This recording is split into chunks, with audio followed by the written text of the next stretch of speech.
भी देर नहीं लगनी थी अगर हमारे इतने शीर्ष नेतृत्व जो हमारे इतने सशक्त नहीं होते।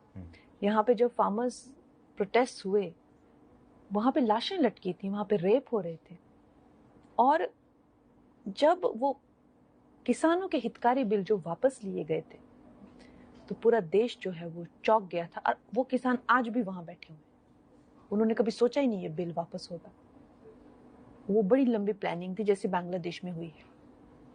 तो इस तरह के षड्यंत्र, और आपको क्या लगता है किसानों, चाइना, अमेरिका, इस तरह की जो विदेशी जो शक्तियां हैं वो यहाँ काम कर रही हैं। और ये फिल्मी लोग हैं, इनको लगता है कि इनकी दुकान चलती रहेगी अगर देश चाहे जाए भाड़ में। ऐसा नहीं होता है। देश अगर भाड़ में जाएगा तो आप भी साथ में भाड़ में जाएंगे। ये बात जो है इनको रोज रिमाइंड करानी चाहिए। पर खैर, जितनी इनकी बुद्धि है उतनी इनकी करतूतें भी हैं। तो बीजेपी की सांसद कंगना रनावत का कहना है कि इस देश के किसान जो अपने हक के लिए, अपने अधिकारों के लिए लड़ रहे थे, प्रदर्शन कर रहे थे, वो असल में बलात्कारी और हत्यारे हैं। इस बात को कहने के बाद बीजेपी बिल्कुल चुप है, सरकार कन्नी काटने की कोशिश कर रही है। लेकिन आज बीजेपी को और सरकार को यह साफ करना पड़ेगा कि क्या ये कंगना रनावत की राय है या यही सरकार का मत भी है। सरकार बच के निकल नहीं सकती है, नरेंद्र मोदी चुप नहीं रह सकते हैं। क्या आपको भी लगता है कि इस देश के अन्नदाता, इस देश के किसान हत्यारे और बलात्कारी हैं?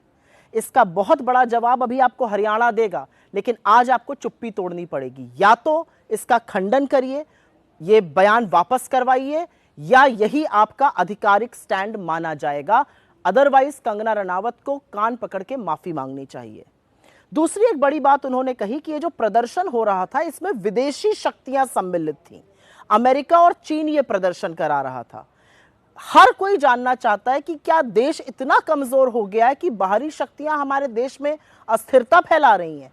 क्या नरेंद्र मोदी की नाक के नीचे देश इतना कमजोर होता जा रहा है कि बाहरी शक्तियां आके यहां पर बवाल मचा रही हैं? और अगर ऐसा है तो यह बड़ा गंभीर मामला है। इस पर भी सरकार को अपना रुख, अपना मत साफ करना पड़ेगा, स्पष्ट करना पड़ेगा कि क्या जो कंगना रनावत कह रही हैं सही है, क्या विदेशी ताकतों की इतनी दखल है कि वो हमारे देश में अस्थिरता फैला रहे हैं। दोनों मुद्दों पर, अन्नदाताओं को हत्यारा और बलात्कारी कहने पर और विदेशी ताकतों के भारत में दखल पर, दोनों चीजों पर बीजेपी को भी और सरकार को भी अपना स्टैंड साफ करना पड़ेगा। नहीं तो यही वक्तव्य आपका आधिकारिक स्टैंड माना जाएगा। और क्यों नहीं माना जाना चाहिए?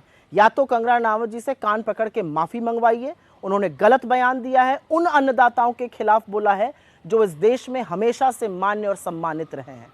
अंत में मैं सिर्फ इतना कहना चाहती हूं, इस देश के अन्नदाता, इस देश के लोग आपको एक बहुत बड़ा पाठ सिखा चुके हैं। अब हरियाणा, महाराष्ट्र, जम्मू कश्मीर, झारखंड, हर जगह और सिखाएंगे।